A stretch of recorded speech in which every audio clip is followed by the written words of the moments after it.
अस्सलाम वालेकुम। पिछले लेक्चर में हमने बात की थी कि इलेक्ट्रॉनिक कन्फिग्रेशन क्या होती है और हमने चार पांच एलिमेंट की इलेक्ट्रॉनिक कन्फिग्रेशन को ड्रा आउट किया था और आई होप कि आपने अंडरस्टैंड कर लिया होगा। इसके अलावा हमने बात की थी कि how do atom combine and why do atom combine. फिर उसके बाद हमने बात की थी वैलेंसी के बारे में। आज के इस लेक्चर में हम बात करने जा रहे हैं आयन की, cation, A9, how NaCl is formed और आइसोटोप्स। तो आइए चलते हैं अपने फर्स्ट टॉपिक की तरफ, जो कि है ion. Define ion. An atom with positive और negative charge is called anion. कोई भी ऐसा एटम जिस पर पॉजिटिव या नेगेटिव चार्ज हो उसे हम आयन कहते हैं। इसकी एग्जांपल में दी गई है सोडियम, जिसे हम Na से डिनोट करते हैं, क्लोराइड आयन जिसे हम Cl नेगेटिव से डिनोट करते हैं, फिर उसके बाद ऑक्साइड आयन, फिर उसके बाद कॉपर आयन वगैरह वगैरह। उसके बाद हम आते हैं cation. When an atom release one or more electrons from the outermost orbit, the number of proton increases, it become positive ion or cation। मैंने आपको इलेक्ट्रॉन की गेनिंग, शेयरिंग और लूजिंग के बारे में बताया था। तो कैटाइन कब बनता है? जब एक एटम अपने आउटर मोस्ट शेल से एक इलेक्ट्रॉन निकाल देता है, तो ज़ाहिरी बात है, मैंने आपको पहले बताया था कि number of proton is equal to number of electron. जब एक इलेक्ट्रॉन आउटर मोस्ट शेल से बाहर निकल गया तो इसका मतलब है इलेक्ट्रॉन्स की तादाद कम हो गई, प्रोटॉन की तादाद बढ़ गई। जब प्रोटॉन की तादाद बढ़ जाती है, ये आपको पता है कि प्रोटॉन पे चार्ज होता है पॉजिटिव, यानी पॉजिटिव चार्जेस की तादाद बढ़ गई, नेगेटिव चार्जेस की तादाद कम हो गई। जब पॉजिटिव चार्जेस की तादाद बढ़ जाती है तो एटम, आप जानते हैं कि एटम न्यूट्रल होता है, एटम पे कोई चार्ज नहीं होता। लेकिन जैसे ही एक इलेक्ट्रॉन बाहर निकलता है, एक नेगेटिव चार्ज यानी कि बाहर निकलता है, तो number of positive charges increase कर जाते हैं। इस तरह पूरे एटम पे पॉजिटिव चार्ज आ जाता है। इसके एग्जांपल में hydrogen ion, sodium ion, silver ion, magnesium ion, aluminium ion. Cation को हमेशा पॉजिटिव सिंबल से शो किया जाता है। अब हम चलते हैं आयनाइन के बारे में। आयनाइन क्या है?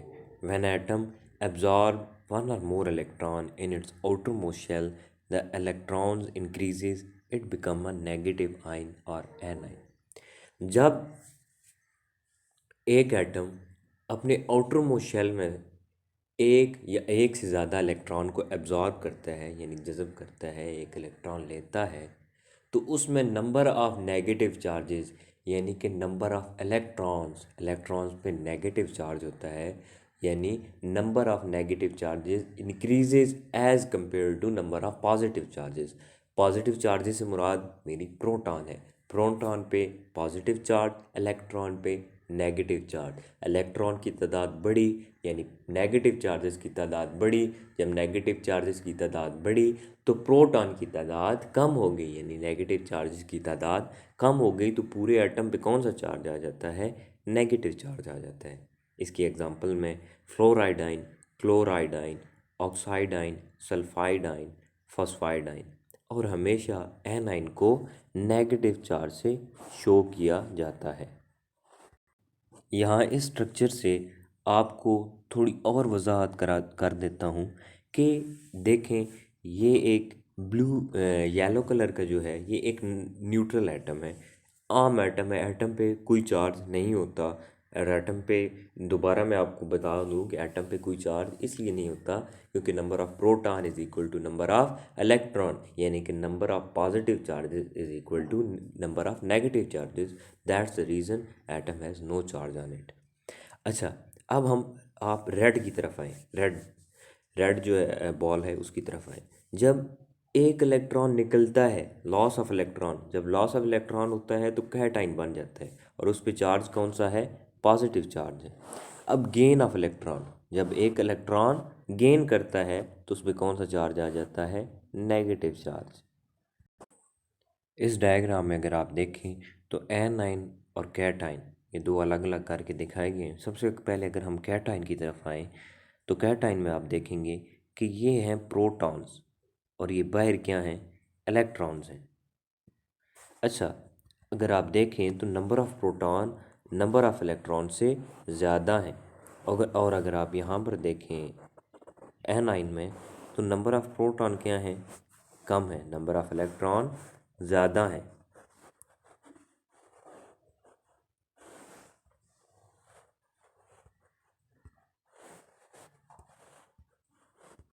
तो इस तरह क्या होता है, कैटाइन पे पॉजिटिव चार्ज और इसमें प्रोटॉन की तादाद इलेक्ट्रॉन की तादाद से ज़्यादा होती है। अगर आप एनाइन की तरफ आएँ तो नेगेटिवली चार्ज, इस पे चार्ज नेगेटिव होता है और इसमें इलेक्ट्रॉन्स की तादाद प्रोटॉन्स की तादाद से ज़्यादा होती है।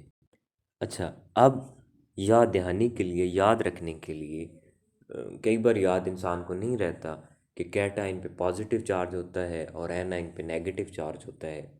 तो याद कैसे रखा जाए, याद करने का एक छोटा सा ट्रिक है।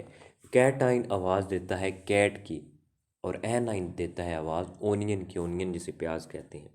अब कैट्स तकरीबन हर इंसान को अच्छी लगती हैं, तो cats are good, cats are good यानी पॉजिटिव चार्ज, यानी ये पॉजिटिव चीज़ को इंडिकेट करती है।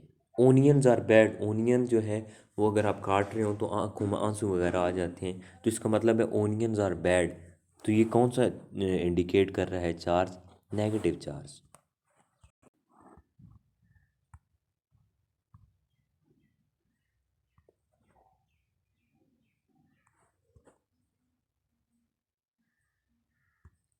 इस डायग्राम में आप थोड़ा और अपने इमेजिनेशन को क्लेरिफाई कर सकते हैं, अपने कॉन्सेप्ट को, कि ये सोडियम है और ये है क्लोरीन। सोडियम के आखिरी शेल में एक इलेक्ट्रॉन है, ये अपना इलेक्ट्रॉन क्लोरीन को दे देता है और इस तरह सोडियम जो है वो सोडियम आयन बन जाता है और क्लोरीन जो है वो क्लोराइड आयन बन जाता है। इस टेबल में हम देख रहे हैं कि मुख्तलिफ एलिमेंट्स हैं, उनकी वैलेंसीज दी गई हैं और वैलेंसीज के साथ पॉजिटिव और नेगेटिव चार्ज दिया गया है।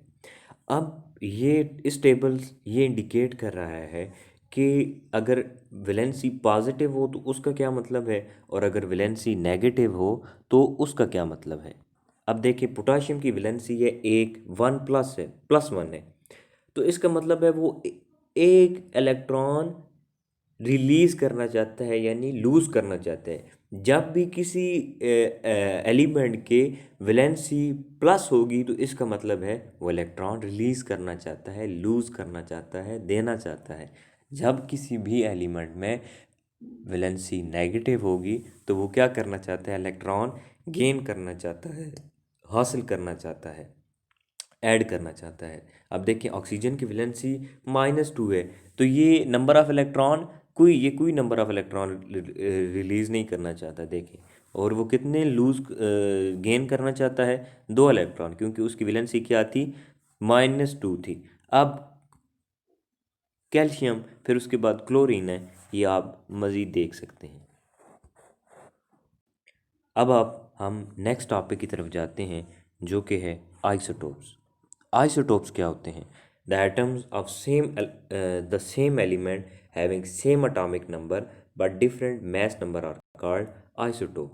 क्या मतलब है इसका, कि किसी भी एटम के सेम एलिमेंट जिनका एटॉमिक नंबर तो सेम हो लेकिन उनका मास नंबर डिफरेंट हो। अब रिकॉल करें कि एटॉमिक नंबर होता क्या है, atomic number is the number of proton. किसी भी एटम में मौजूद नंबर ऑफ प्रोटॉन को हम क्या कहेंगे, एटॉमिक नंबर। और मास नंबर क्या है, number of proton plus number of neutron, या आप अच्छे लफ्ज़ों में ये कह सकते हैं कि सम ऑफ प्रोटॉन एंड न्यूट्रॉन। यानी कि जिस ऐसे एलिमेंट जिनके प्रोटॉन नंबर ऑफ प्रोटॉन तो सेम हो लेकिन नंबर ऑफ न्यूट्रॉन क्या हो, अलग हो, उन्हें हम क्या कहेंगे, आइसोटोप्स। ऐसे एलिमेंट किसी एटम के सेम एलिमेंट्स जिनके एटॉमिक नंबर तो सेम हो लेकिन मास नंबर डिफरेंट हो। अब इसकी एग्जांपल दी गई है हाइड्रोजन की। हाइड्रोजन के 3 आइसोटोप्स हैं, प्रोटियम, ड्यूटेरियम एंड ट्रिटियम। अब आप देख सकते हैं इस स्ट्रक्चर में कि प्रोटियम ड्यूट्रियम और ट्रिटियम। प्रोटियम एक प्रोटॉन और ड्यूटेरियम में एक प्रोटॉन और एक न्यूट्रॉन, ट्रिटियम में एक प्रोटॉन और दो न्यूट्रॉन है। उसके बाद ये नीचे कार्बन के आइसोटोप दिए गए हैं, ये आपने इसको एक नज़र देख लेना है। और आज के लेक्चर में अगर कोई सवाल हुआ, कोई कन्फ्यूजन हुई या कंसेप्ट क्लियर नहीं है तो आप मुझसे दोबारा पूछ सकते हैं। शुक्रिया।